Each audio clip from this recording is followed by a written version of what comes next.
One of the things that's supposed to be happening this week today was they were supposed to be repealing House Bill 2. House Bill 2 has been infamously dubbed the bathroom bill, because of its anti-transgender bathroom portions. However, the bill, as many as discussed, myself and Ben included, have discussed, the bill actually has far-reaching implications in terms of workers' rights, being able to raise the minimum wage. It basically forbids municipalities like Charlotte and other places from being able to raise the minimum wage themselves. So it has so many implications, right?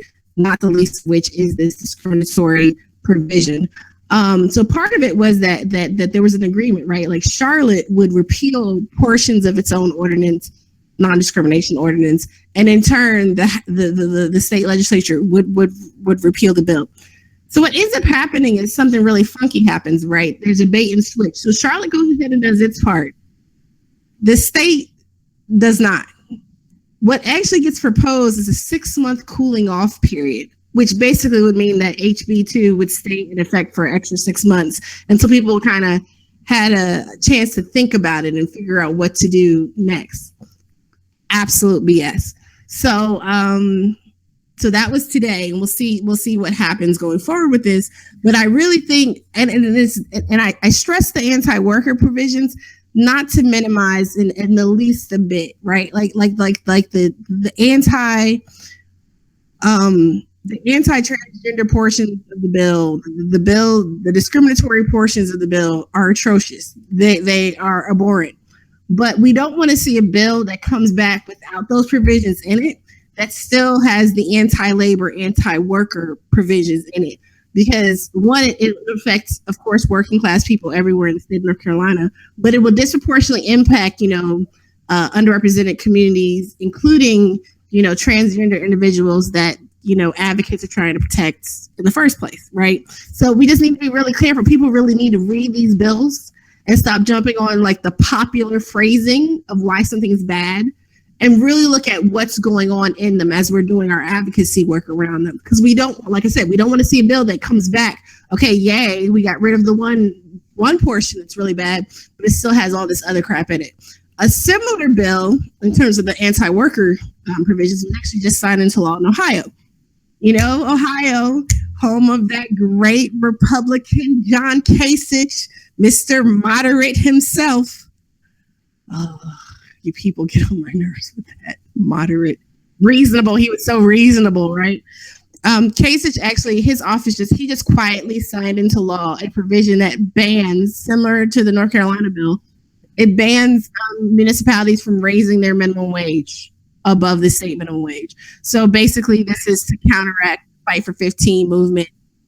Cleveland was set to do something similar, and this basically is to slap them down like, no, you can't do that. There are actually, I believe it's 21 states now have a law in place that prohibit raising the minimum wage in this fashion. And actually, ALEC has model legislation that they've put forth for states to be able to pass, these these you can't raise your minimum wage laws, right? Yay, ALEC. If you guys want to, everyone's out there joining the resistance, and we're fighting Trump, and we're taking on the bad guys.